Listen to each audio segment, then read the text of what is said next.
Women are the superior gender. Women are the superior gender. Now, you may be angry by this statement or you may love it, but here's the argument for it. First, we need some background. How are we going to define what makes a gender superior and what is going to be a gender for this argument's sake?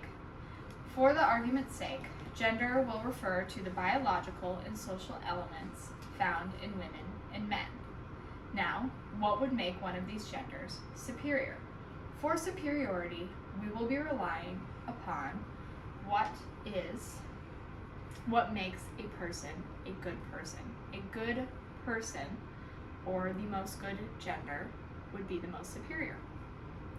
For relying on what makes a person the most good person, we will be relying on Socrates' definition of what makes a good person.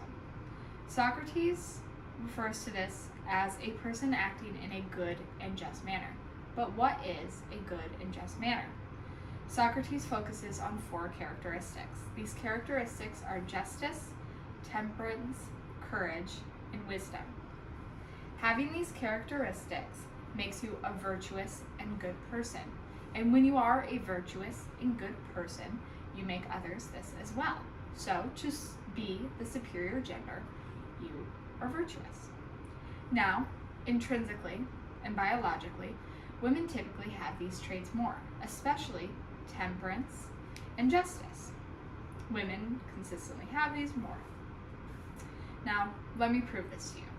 First, let me say, all factual propositions in this speech are based off peer-reviewed scientific research papers and the resources from those.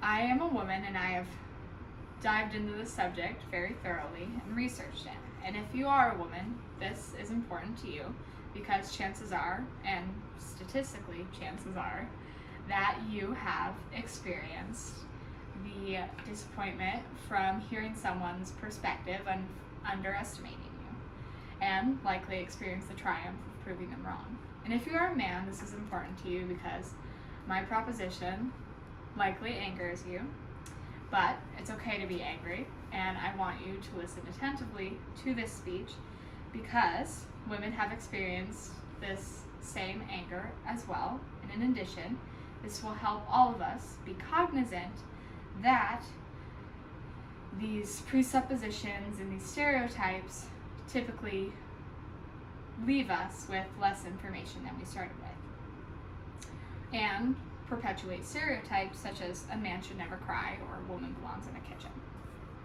So let's begin with gender superiority. Now, we know the basics, men and women are biologically different. And how are they biologically different?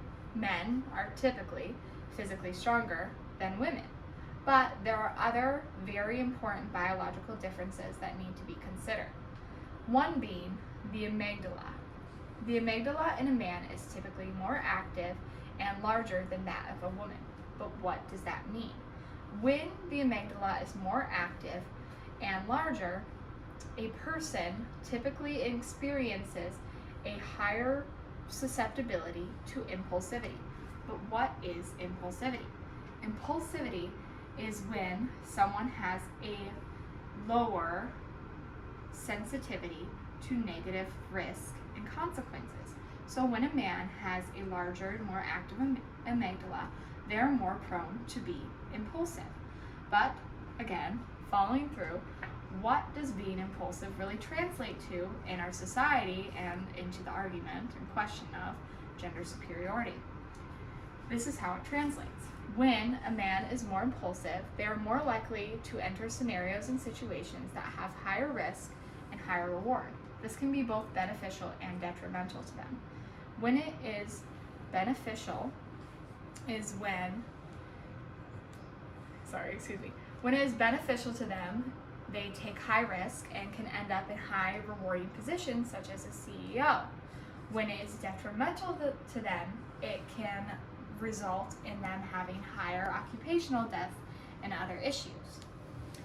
In addition, the amygdala being more active means that the region in our brain which regulates violence and outward behavior is in the amygdala, and it makes men more violent because it is, again, more active and larger. Violence is defined as undergoing pain, distress, and hardships. Next, a good person makes other people better.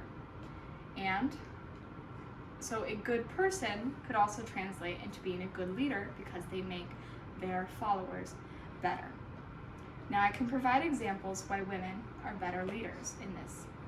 In the government sector, during the pandemic, states that were run by women governors versus men governors experienced less loss from COVID and had more uniformed regulations throughout the state pertaining to COVID. This wasn't every incident, but it was the regular occurrence.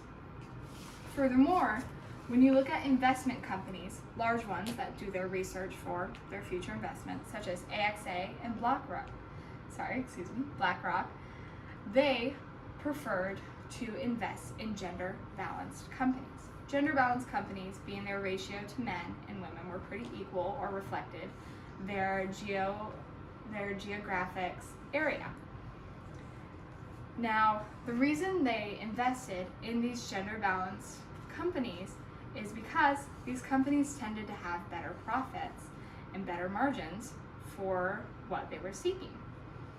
More male-dominated industries had higher fluctuations of elements in a business that needed to be consistent. Now, moving over to the academic side of what makes a leader efficient, we can look at Zach Zener, who has done a lot of research on this, is in fact an expert.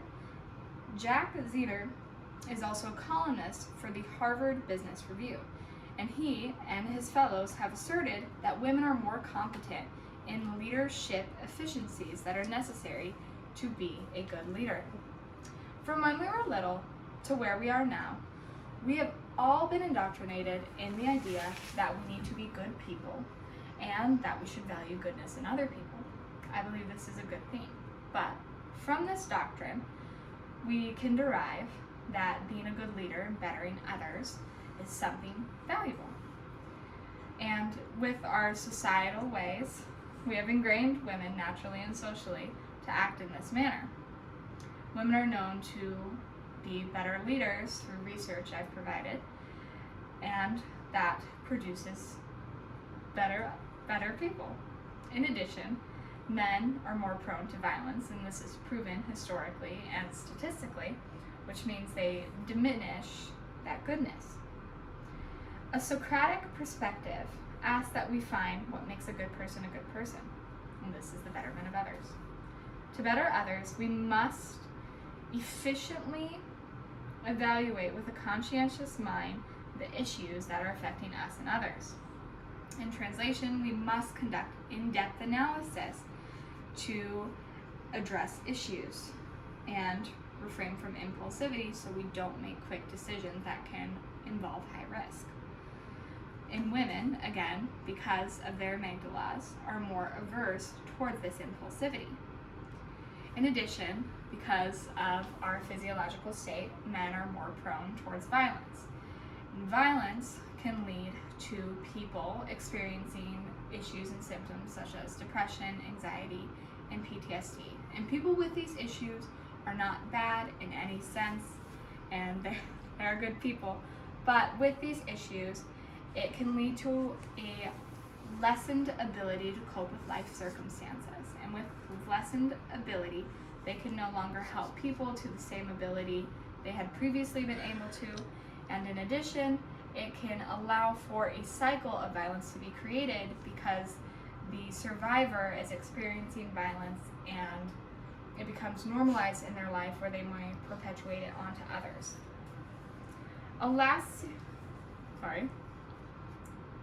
Taking in this information, we have learned that women are better leaders and that men are more prone to violence.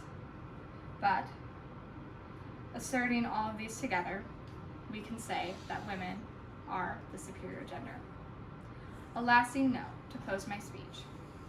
If you've been angered by this speech, you've learned something, because there's one thing we can truly know, and that is that women and men are more alike in their behavior, then they are different. Sex differences that do exist are niche and in large part from variation in how we're raised and other experiences such as working and our societal values. Attesting, all of this taken, attests to the magnificent plasticity of the human brain. We must know that no group of people, regardless of gender identity, is actually biologically superior to the other. Data can be presented to support any side of an argument or an assertion. Data's true viability of use stems from scientific, peer-reviewed analysis. Data's viability of use is not for the purpose of bolstering a biased nor uninformed opinion.